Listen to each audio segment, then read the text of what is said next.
Hey, Lord of the Rings fans, and welcome to another wonderful episode of Voices of Arda.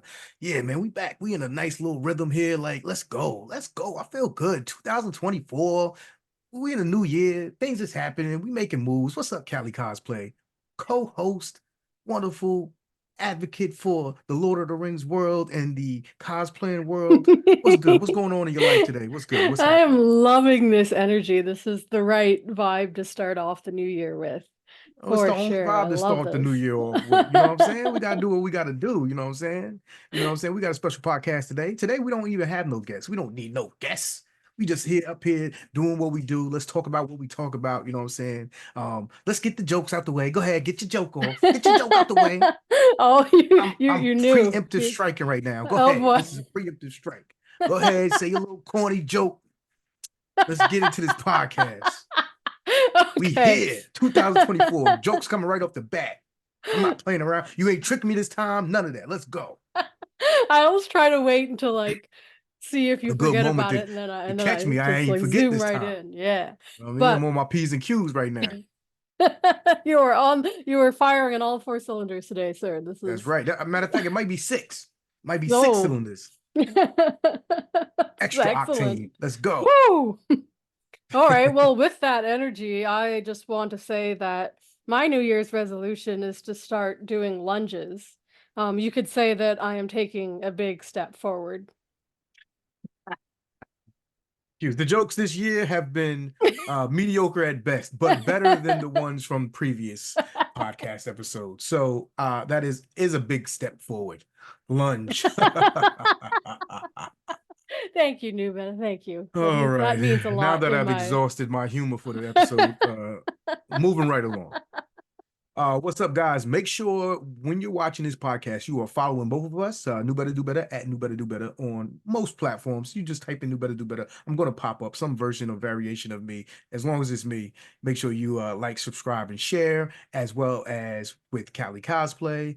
We are on all platforms, you know what I'm saying? TikTok, Instagram, YouTube, all that good stuff. On YouTube, make sure you subscribe to this channel, Voices of Arda. This is on Spotify. It's also on Google Podcasts and Apple Podcasts. But pretty much everywhere where you can find a podcast. Make sure you like, share, subscribe, leave comments. Let us know what you'd like us to talk about. If you'd like to be a guest, hit us up in the DMs. You know what I'm saying? We are very open and we down for every kind of conversation. We'll incorporate the Lord of the Rings some kind of way. No matter what it is, we will We find always a bring way it to back. Yeah. incorporate the Lord of the Rings and, you know what I'm saying, make it a super fun topic. We are an open, lovely, friendly podcast. Everyone is welcome here. You know what I'm saying? So join us. Hmm. Why aren't you already joining us? You know what I'm saying? So today's episode, we got a special one. As I always say that every episode is a special one because it's They all near feel and special dear. to us. They all feel special to us. It's uh, near and dear but to our heart. but the topic for this one actually came from a comment that was left on not the last episode, but the previous episode of our YouTube video. So Oh, so you see where the we're comments listening go? to you. Yeah. Yeah, we're And listening I to you. love See how that we comment so segue? much that I just pushed it to right to the top of the Forefront. queue, and I was like, yeah, let's kick off the new year with this episode. So Let's do it. And that title of that episode is Non-Magical Artifacts. What are the mhm. non-magical artifacts in the Lord of the Rings universe? And that was very interesting. It was actually had me thinking like, a lot of these artifacts you might not even realize have magical properties, like things that you might not Mhm. even realize. So a lot of things you probably just think of for your bat, like off the bat, on top of your head, is actually got some magical properties to it. Like, so you got to Oh be careful yeah. which ones you're picking. Even Yeah. especially like weapons and things like that, they have some kind of Mhm. magical, you know what I'm saying, properties to them. Like the swords that are out of Gondor, they're magic. They're magic Mhm. in certain ways. Like, you know what I'm saying? They're sharper, they can cut through certain things, they glow when things are near. Those are magical, you know what I'm saying, enhancements on those weapons. You know what I'm saying? Not just the great smithing. But you know, I know a few, me being me. I might know a few. Yeah, so I mean, we were able to find a few, but it was harder than I thought.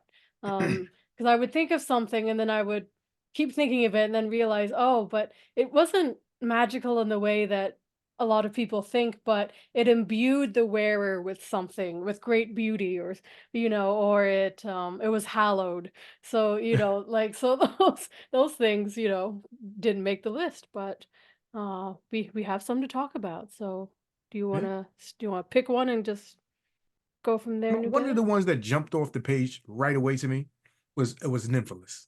Nymphalis is a giant pearl that was given by Círdan the shipwright, who lived by the sea in a place known as the Phalas. He is the lord of the Thalathrum, the basically the Sindarin elves that live, or the Teleri elves that live by the western coast of Beleriand in the First Age, and he's the shipbuilder. He is the one that him and his people stayed by the shore. They did not sail to Oman, and they did not live in central Beleriand, but they wanted to be by the coast, and they loved our they loved what's his name? I'm forgetting his name right now. Ulmo. They loved Ulmo. Excuse me. I always want to say Aule and Ulmo. I always mix them up. But Ulmo, the Valar of Waters, they loved him, and of course they loved Orsay and Unin, Mhm. and they had a good relationship with them, and they loved shipbuilding and seafaring, and so they had access to these pearls. Now they, basically for leave, for you know,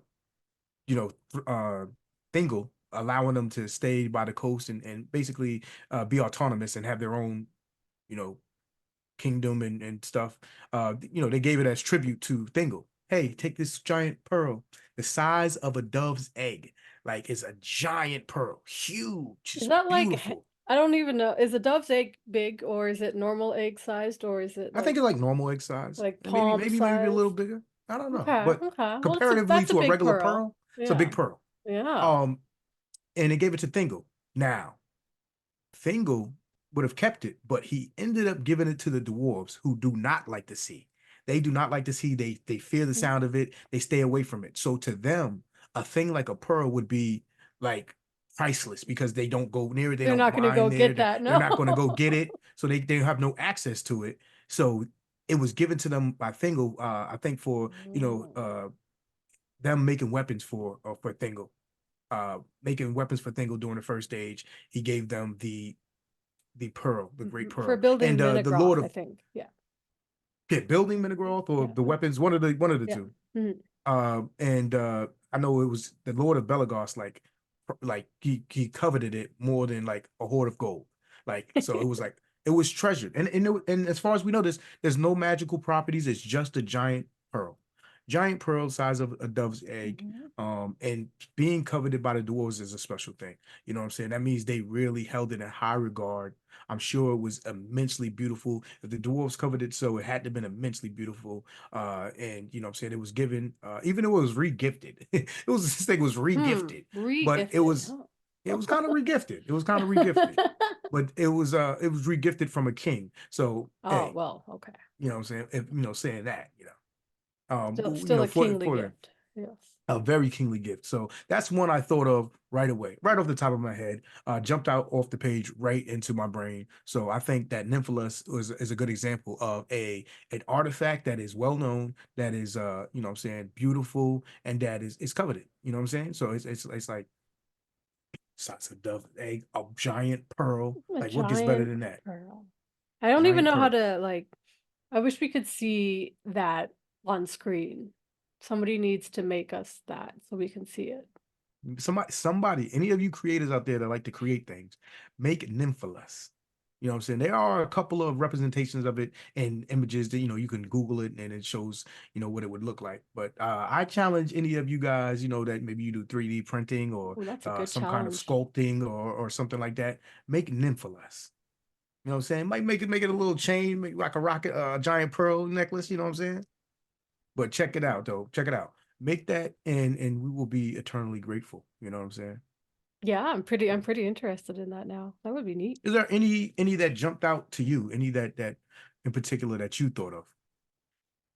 Well, I also thought of a jewelry piece, and that was one we talked about in the very first episode of Voices of Arda. So check that out.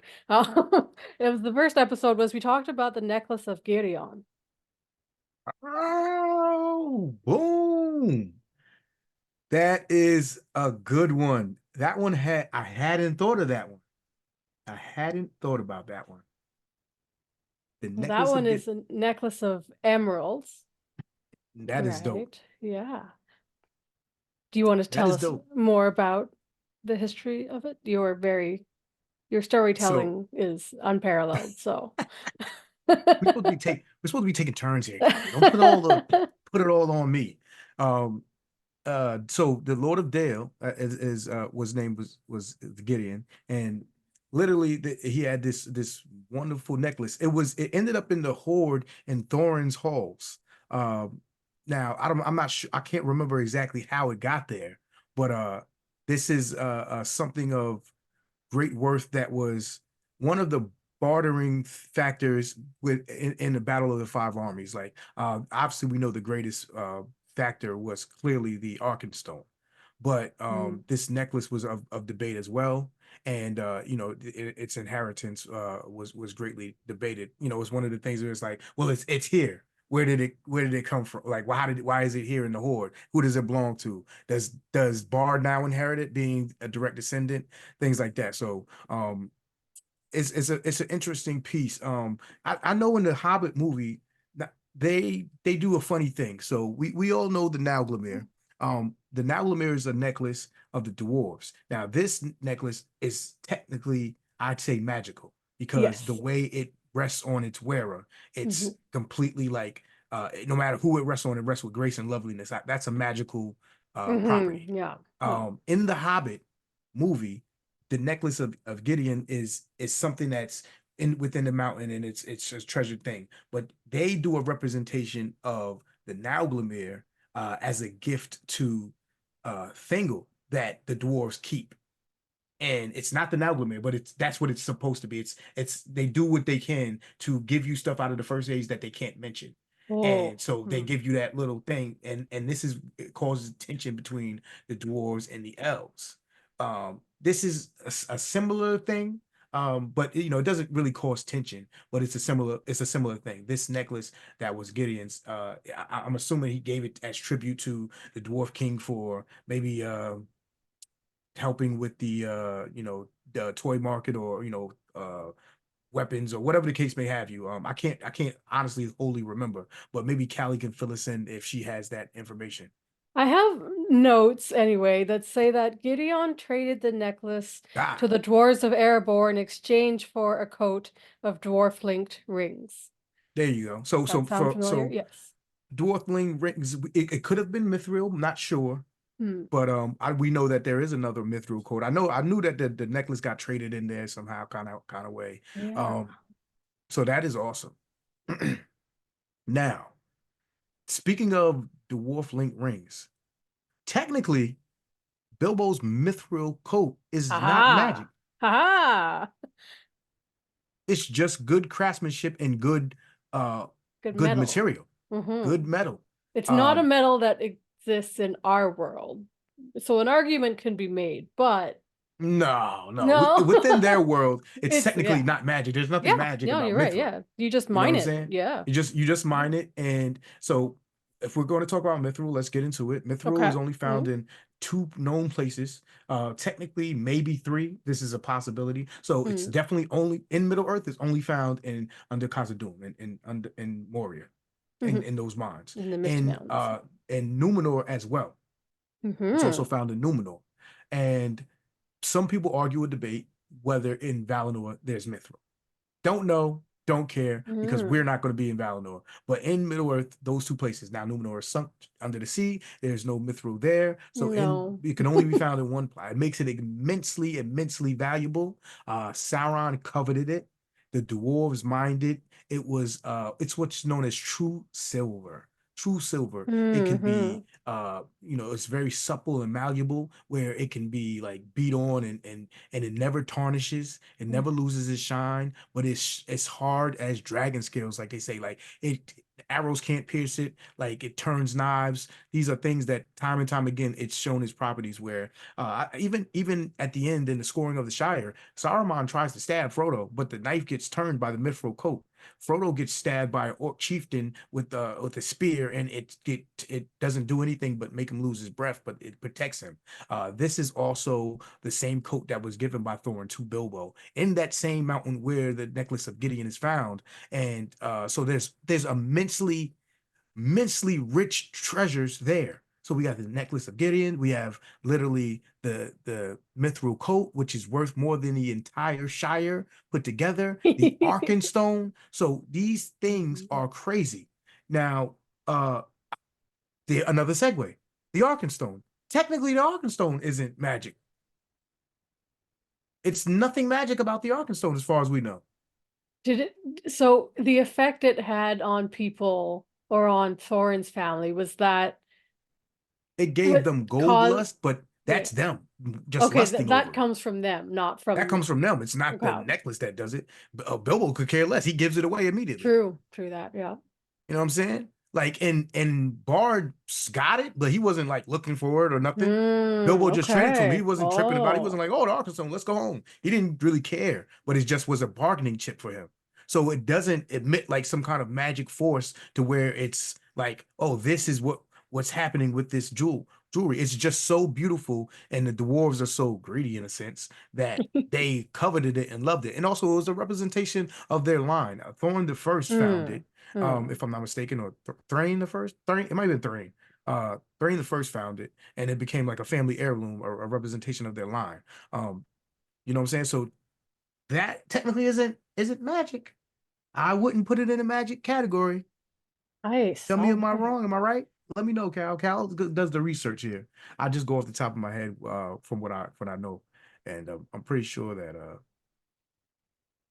I'm that it's inclined not to magic. agree with you now. I had looked at it when I was putting together the episode and I thought, I didn't include it on my list, but your arguments are sound.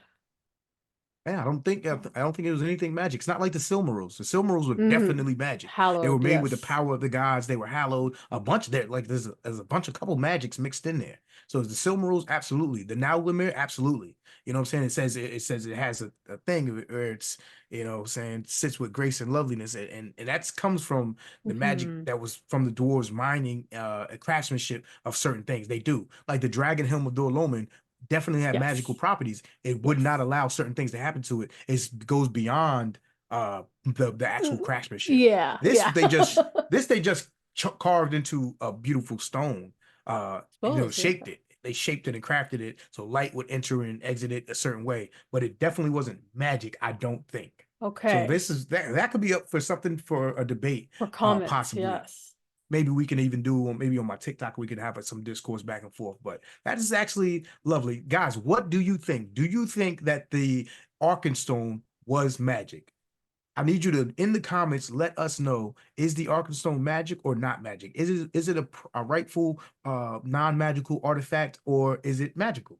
And I would love to hear your comments. I can't say you're wrong or right either way, but we'll figure it out. I think we'll go with the most common thought process. We'll get some heavy hitters in here, I'm sure, that are going to have a lot to say about it. But I'm holding it as a non-magical artifact, so it's going on my list. I love when we find these things, when we discuss and then we find these things that like, oh wait, oh shoot, oh no. They're And then segueing into each other. They're oh just happening boy, right now. Well, that's they're amazing. happening. Um, Speaking of things that are under the mountain, Oh, the Black Arrow, yes. the Black Arrow that killed Smaug. Was it just forged well, or did it have some kind of dwarven magical property? If ever you came from the true king under the mountain, from the forges of the true king under the mountain, you know, Because it would fly all now and speed well. I also looked at that one when I didn't add it to the list. But also my list was getting long. So so that might have been part of why, but but I don't know about that one. I think that one has some kind of little bit of, I don't I know. feel like it has to. I mean, I Him have to look. stating that, it's like, Yeah. I know it's good craftsmanship with the doors, but some things are imbued, like their doors are imbued with magic. So they clearly have magic skills. It wasn't just, oh, we made this door because no, there's magic there that's helping that shit. Like the dwarves do have magic of their own. Like they're not like elves where they're like making spells and doing kind of shit like this, but they have magic in their work. Like some of their work has magic on it. Like not everything, but some of their work has magic, is imbued with some kind of magic. Mm. So we'll come back to that one as well. But you say you have a long list. I'd love to hear some more items. Well, the one that we both thought of for sure was the Ring of Barahir. Yeah, the ring of battle here. Absolutely nothing magical about this ring. It's Nope. just more, it's more important and it's more like a namesake and a family heirloom that's super important. We did a whole episode on the Ring of Barrow here, so I'm not going to Mhm. go into too much detail, but this is was originally Finrod Felagons. Besides the jewels being from Valinor, I don't think they have a magical property, these particular jewels. They were just gems that, made up these serpent's eyes, if I'm not mistaken, something like that. You know what I'm There's like a saying? And green, there's an emerald in the middle, and in the then there's middle like and sort of two serpents around it two with serpents surrounding each other. crowns. Yeah. I'm trying to remember the ring. Yeah, one devouring, one to be devoured. There's nothing magical about it. It's just a family. It's a representation of the House of Finarfin. It's a representation of the oath that Finrod made to Barahir. Barahir dies. Baron retrieves it. He gets the help from Finrod. You know what I'm saying? And then, that ring is passed down from generation to generation. So all the way down to Aragorn, who then gives it to Arwen. And now his son have it. So been, it's like one of the oldest artifacts, but definitely Hmm. not magic. No, but It's older than the Rings of Power, which way old, surprises a way lot of older people. than the Rings of Power. Oh. Like way older than the Rings of Power, like by thousands of years. Like it's crazy. So, and Aragorn has this ring, and then obviously their son ends up with it. Um, that is remarkable. It actually gets traded off. So Arbadui, he barters it off to the people in the north for like uh harbor and safe harbor and help, and they actually keep it and they get it back. The line of the chieftain of the Dunedain gets it back, and it goes father to son all the way down to Aragorn, uh which is amazing. So that is crazy. That is amazing. Speaking of Aragorn, he actually wears and finds one of the non-magical artifacts. I believe it's non-magical. The Elendomir. This is literally like the jewel that just like hangs on the crown of the whatever his head. It's The Star of Elendil. yeah, so it's like Yeah. super old as well. Um, it warms my heart to think about that. It was thought lost, and Saruman actually finds it. That bastard. He finds it in the river Anduin when he actually finds Isildur's like remains. He's looking. He has people looking in the river, the Great River, for the One Ring, and they find Isildur shit. They find it, and he locks it up in the Tower of Orthanc. It's not until after the fall of Sauron and they're headed home when Aragorn they stop by Orthanc and they find a secret compartment and they find the Elendilmir and other remains and artifacts that were left there from Saruman's search for the ring, which shows you how close he was to finding it, and Oh it my and it kind of goodness. like it like really like puts in perspective. Sauron's timetable was pushed up greatly by Saruman's efforts to find the ring. And Saruman had to change his plans because Sauron also had people searching the river, so they were pushing each other. Even though Saruman ended up working for Sauron, he always had plans to betray him. And finding this is a great example of that. In the meantime and in between time, there had been a fake Elendomir being worn. Like There there we was go. a fake one going around. So I guess they didn't want anybody to know, hey, this artifact is gone. But no, they found the real one.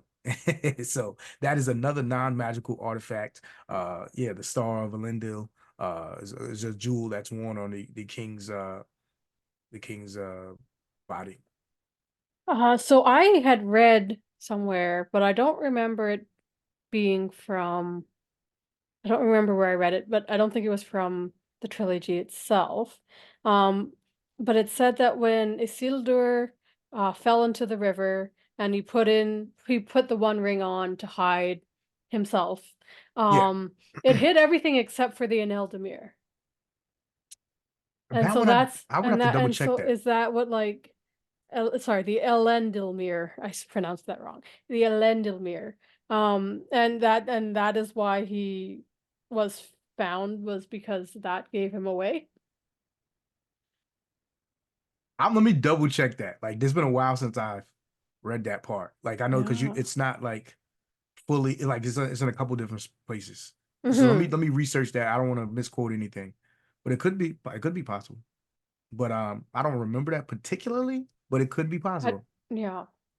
Yeah. I know he was being haunted by scent and slaught. So I know that the Mhm. orcs were using their senses to find him when he was in the river, and they saw where he jumped in also. So it's like, what was it like exactly? We don't. I can't say for sure, but that could be something that gave I him away. feel like that would have been a bigger point if that was um If the case.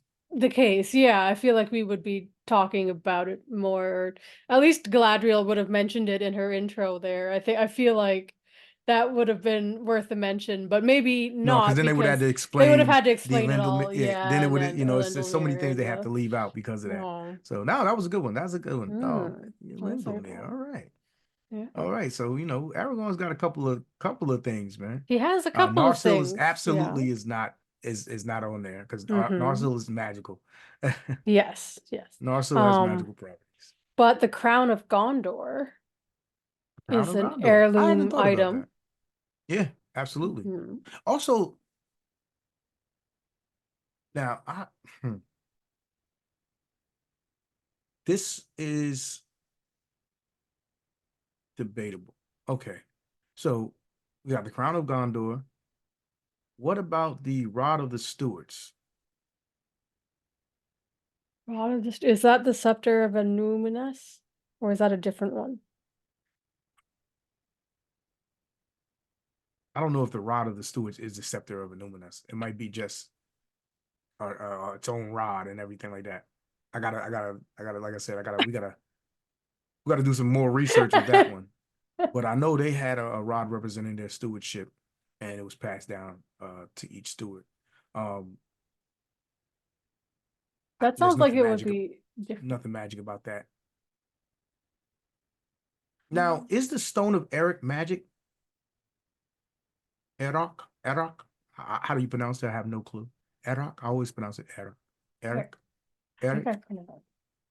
The stone of Eric. So it's made out of the Yeah. same material that Orthanc and the outer wall of Gondor, that the lowest wall is made of unbreakable stone that they brought over from Numenor. But It's described as a large unearthly stone. so It's a weird magical, it's a weird way to unearthly, put it. magical. We're gonna say it has magical properties. Then I'm gonna say Mm. magical properties, unearthly stone.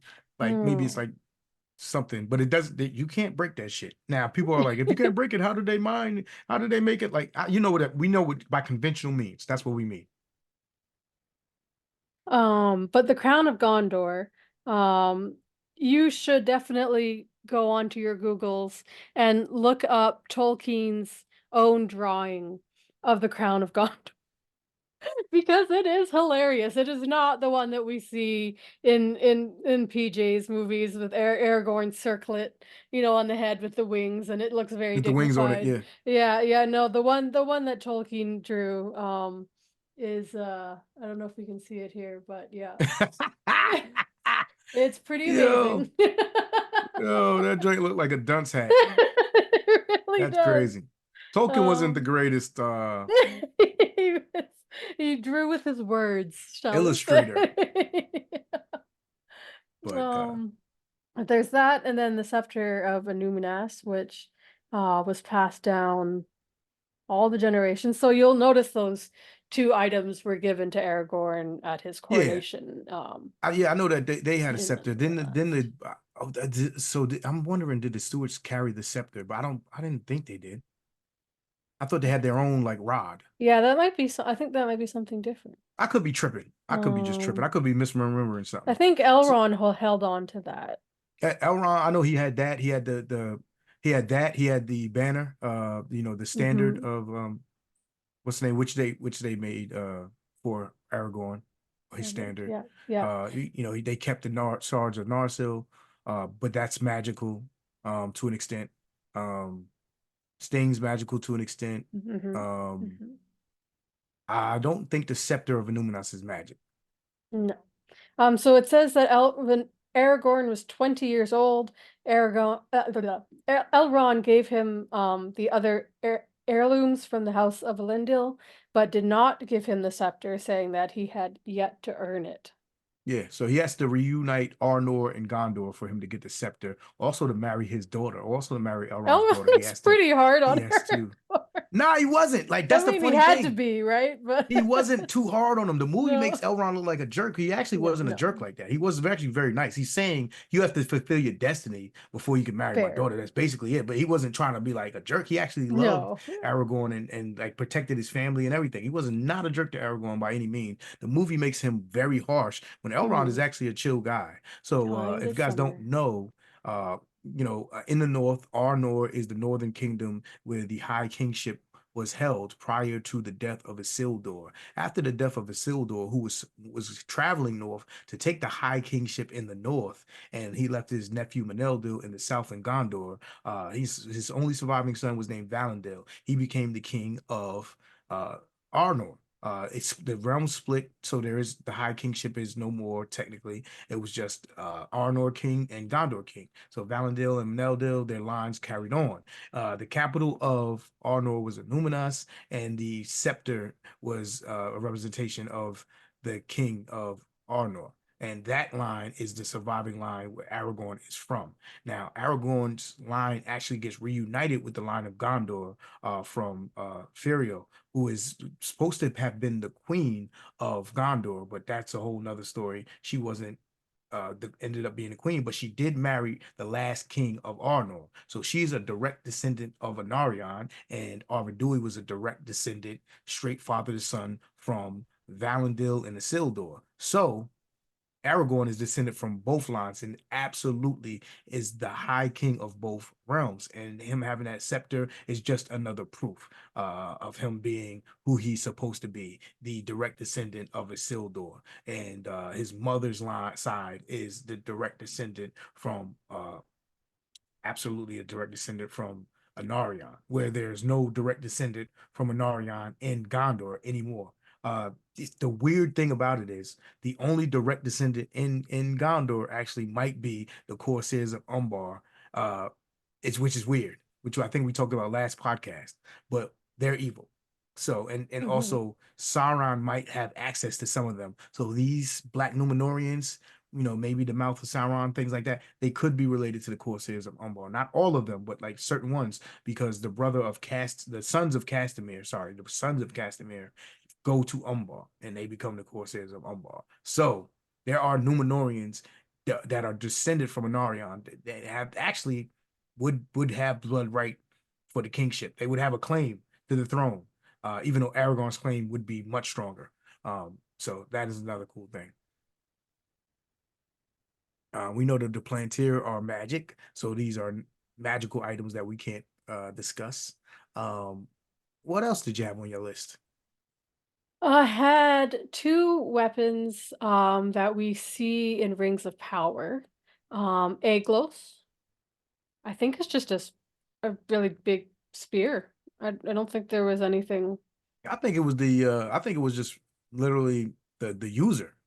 I think Mhm. Igos is just so ill because Gilgalad was just that guy. So yeah, I don't know anything about it Was being that magic. guy. I like Think that. I think I think we can count that as just good Yes, craftsmanship, and he put in work with that thing. You know what I'm did. saying? Yeah. That's what it's all about. Um, Aaron Ruth, Fingal sword. Is that magical? It was made by Ale, if I'm not mistaken. Could I think it might have been. Uh that but there's no proof of that. Um Mhm. Fingal Either just the really liked it. So when he was offering swords to Beleg, he was like, "You can have any sword have you or want, but any you source you can't want have except this for mine. one." I don't know. When it comes to elvish swords, Yeah, I know we're I feel like they imbued him a little bit with a some little kind of bit. magic. But then it goes to say like, and the reason why I say Eyeglass doesn't have any magic is because by that time, their power was waning as far as being able to put magic and shit. Uh, Mm. except for like the elves of Aragion, you know what I mean? Like, I don't know. Um, I'm gonna say it had some magic. I don't know. I feel like it did. I'm gonna hold it And as it had magic. okay, okay. And Narsil, are we sure? Like, was it I'm sure magical or? Narsil, I'm sure Narsil had some kind of magic in it. Like okay, so if we take it like this, it's more than craftsmanship where the knife angrist was Mm, able to cleave through mm, iron like green wood. Like that's more than it just being a sharp ass fucking knife. Like it's imbued with some kind of dwarven magic that is so dope it could do that. And I think and being Narsil was made at the same by the same Smith, I think it has some magic to it. Also, we just look at all the items he created, most of them had magical properties. mm-hmm, Like there was a property on the dragon helm which mm, didn't allow it to be dented or any arrow to be able to pierce it. Not because it was just, oh, this is good craftsmanship. Nah, it was like it was imbued with something to where it was like the wearer was unable to be harmed in the head type shit. Like, you know what I'm saying? So I find that would be in Narsil and also in Angrist as well. And cut a silver from the crown of Mora. Come on. Come on, gotta be yeah. some kind of magic. You know what I'm saying? Able to harm Sauron to an extent. I just think that it had to have some kind of magic. I don't know. That's how I'm holding it.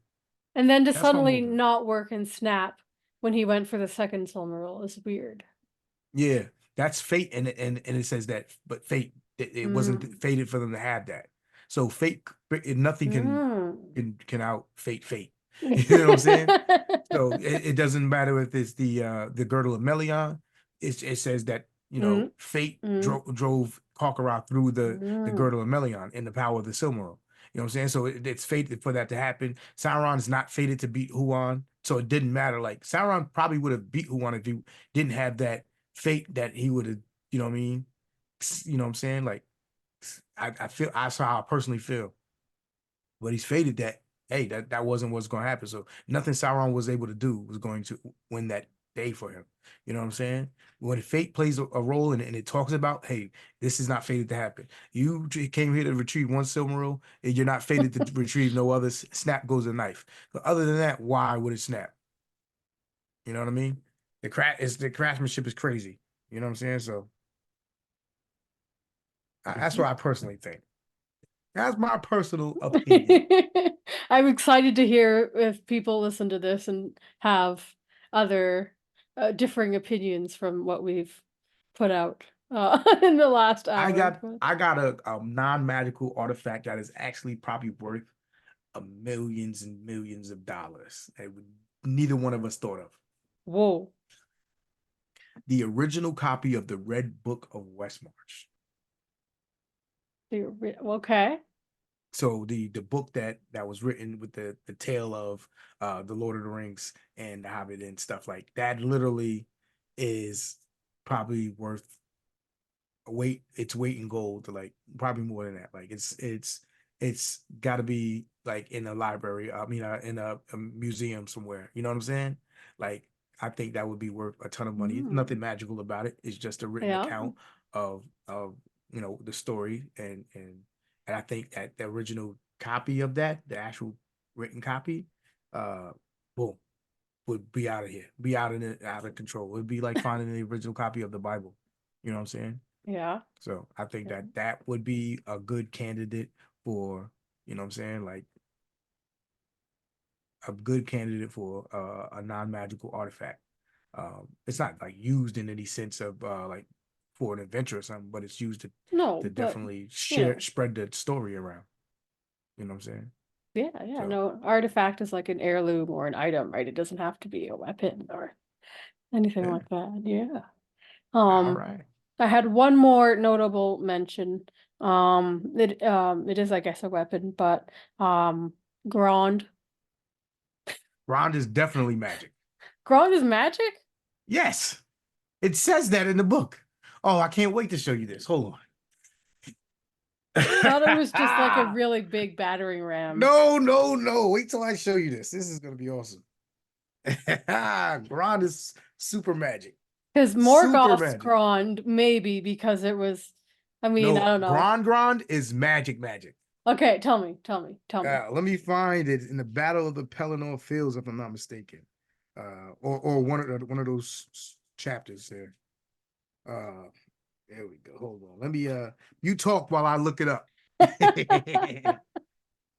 Because it's awesome. You're gonna be like, oh, I didn't know it was like that. Yeah. Man. Also, I probably just wanted to bring up Grond, to be honest. So, I brought it up either way now. But yeah, for I mean, anyone who isn't doesn't know, there were two versions of Grond.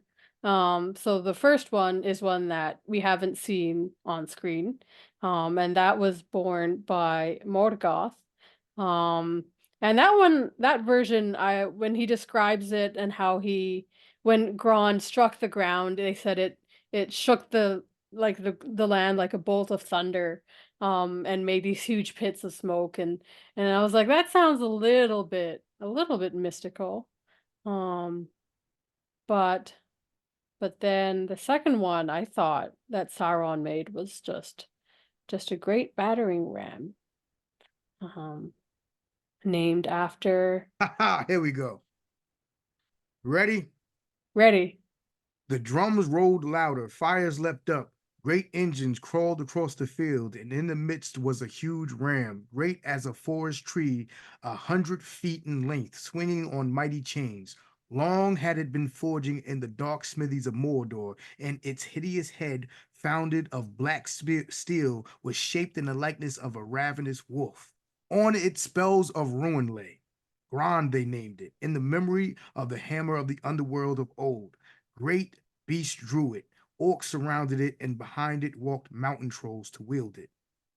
But about the gate resistance was still stout, and there the knights of Dol Amroth and the hardest of the garrison stood at bay.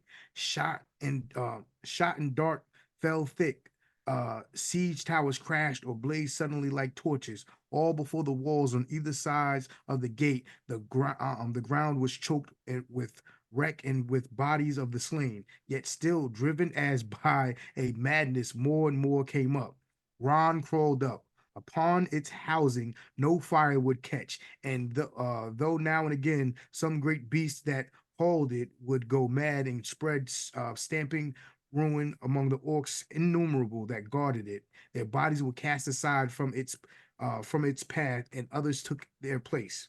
Ron crawled on. The drums rolled wildly over the hills of slain and hideous shaped over the hills of slain, a hideous shape appeared, a horseman, tall, hooded, cloaked in black. Slowly, trampling the fallen, he rode forth, heeding no longer any dart. He halted and held up a long pale sword, and as he did so, great fear fell on all, defender and foe alike, and the hands of men dropped to their sides, and no bow sang. For a moment, all was still. The drums rolled and rattled. With a vast rush, Grond was hurled forward by huge hands. It reached the gate. It swung. A deep boom rumbled through the city like thunder running in the clouds. But the doors of the iron and posts of steel withstood the stroke. Then the black captain rose in his stirrups and cried aloud in a dreadful voice, speaking in some forgotten tongue, words of power and terror to rend both heart and stone. Thrice he cried. Thrice the great ram boomed, and suddenly the last stroke, the gate of Gondor broke. As if stricken by some blasting spell, it burst asunder, and there was a flash of searing lightning, and doors tumbled in riven fragments to the ground. Oh my god. Definitely magic. That was epic. That was amazing. Definitely magic. It has spells of ruin on Yeah. it. It has Spells of spells of ruin. ruin. That is Yeah. Long had it been forged in the smithies of Mordor. That's another part they talk about Grond, where it had been forged in there, and many spells of ruin were on it. So yeah, Grond is definitely magic, and then it's bolstered by the spells that the Witch King was saying, and definitely Mm, magic. wow. So, yeah, Grond, Grond, I Grond. like That is one of my Grond. favorite parts in the entire whole story is when Grond comes in, because nothing can break through uh the walls of Minas Tirith. So in the movie, it makes it seem like the walls are breakable. The walls are unbreakable, especially the lower wall. This is why Grond is so important. The only weak point is the gate, and it's not like the gate is weak. It's just the only part where they could get in at all if possible. And they needed a crazy battering ram. And even the first stroke doesn't break through. But that third stroke, where the Witch King comes and like they don't even fire any arrows. The power of the Witch King. This is what I'm trying to explain to Mm. people. We had a conversation in my TikTok about Star Wars versus the Lord of the Rings and 500,000 this army of Sauron, including the Nazgul, which means the Witch King, versus 40,000 clone troopers and 1,000 Jedi. And I'm like, well, half of the clone troopers are going to run away because when the Witch King comes, they're out of there, bro. And there's Uh-huh. really no way for them to beat the army of Mordor. It's just overwhelming numbers, and there's no way to defeat the Nazgul. It's just too much. You know what I'm saying? The lightsabers aren't going to be able to. They're not able to block physical projectiles. They're able to block laser shots. So this is the thing that we talked about. I know it sounds amusing, but these are real You conversations about you real guys are possible so battles, funny. real possible possibilities, Callie. You know what I'm saying? I, So I actually I always laugh because my brain doesn't work that way, but I love when you guys do these like versus battles that are different universes and different types of magic and stuff, and everyone gets really, really passionate about their side of the story. let's make it happen. You know what I'm saying? So so these are the type of things that we do. This was absolutely super fun episode thinking about all these items and non-magical items, and then it gets you to thinking about magical items, and we're having these debates and these Mm, conversations. So these are the things that we want you to join our podcast, whether it's Lord of the Rings stuff or not. We can equate it to the Lord of the Rings some kind of way. So we want you to join us. We want to thank you right now for listening to us ramble on about non-magical items, but this is stuff that's near and dear to our heart, where we get to even second guessing ourselves. And I'm like, wait, am I remembering this right? Am I misremembering this? I love talking about it. Callie would, she does her research and she's like, no, actually this. And I'm like, oh, I had forgotten about that. That's what makes it so fun. It makes it such a fun conversation. And it's awesome. You know what I'm saying? Then Callie's like, oh, I got Grond up, and I'm like, nope, nope. And then I yeah. break out the book and I'm like, Slain, Slain, I got you. Got you back. So it's so much fun, guys. And you know what I'm saying? So like I think we run out of non-magical items that I can think of. I I know think those Callie, were the ones that those are the either ones. So you would probably recognize that, from the movies, or that sort of of stood out course we to could us. find more if we really like dug deep, but we could go on forever with non-magical items, Yeah, but yeah, like but important ones that mean something. So if you mm, have something that we missed, leave a comment down below in yes. whatever platform you're on, and let us know. And if, like I said, if you are wanting to discuss anything on our platform, we're open and we're very welcoming. Please join us. You know what I'm saying? Before we get out of here, Callie has a wonderful self-care tip that she would like to leave us with. So, Callie, hit him with that good stuff. All right, so bringing us all the way back to the beginning of the episode when I had my terrible joke about my New Year's resolutions. I'm glad she admitted it. Glad she admitted it. The Terrible. the self-care tip for today is how like ways to help you keep your New Year's resolutions. The serious ones, not the joke ones. So one would be to, choose a goal and try to focus on one at a time. Make a plan, start small. And by small, I mean really small. You can't really underestimate like how small you can get and detailed about your resolutions. Give it time to become a habit. Get accountability partners for support, but don't rely on others for your success. Track your progress and reward yourself for achievements. And the last thing to remember is to stick to it and remember why you're doing it. Very good, guys. Make sure we listen to all of Callie's self-care tips because they can really help you throughout life. Like these are absolutely the opposite of her jokes. They actually mean something and they work. So make sure we follow I have to her balance self-care out, tips. You know what I'm my saying? She balances it contributions out. to the To be fair, she episode. balances it out. Guys, we want to thank you so much for joining us with this week's episode of Voices of Arda. Tune in next week where we'll be releasing the episode around Wednesday, and I'm sure we'll have a magnificent guest, and we'll talk about something really cool. You know what I'm saying? So, thank you so much for joining us, Callie. Thank you so much for organizing and getting us prepared like you always do. Guys, we will be back next week. We will talk to you. Make sure you like, share, and subscribe. All right? Peace. Thank you.